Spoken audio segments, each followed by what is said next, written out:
Ayun na sa inyo guys, so good morning sa inyo. So bali sa Thursday natin ito i-upload.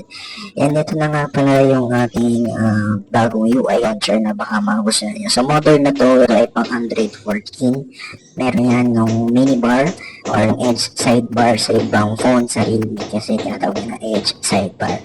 So yun, nakita nyo yung ibang features which is pwede nyo palitan yung inyong wallpaper and then edit niyan. Tapos, ang isa pa maganda dito is pwede yung palitan yung name ng app na pwede nyo i-customize. Pero, yun pa rin naman yung kanya. Tapos, ang isa pa dyan is pwede nyo, yung una yung nag-i-error down which is yung wallpaper.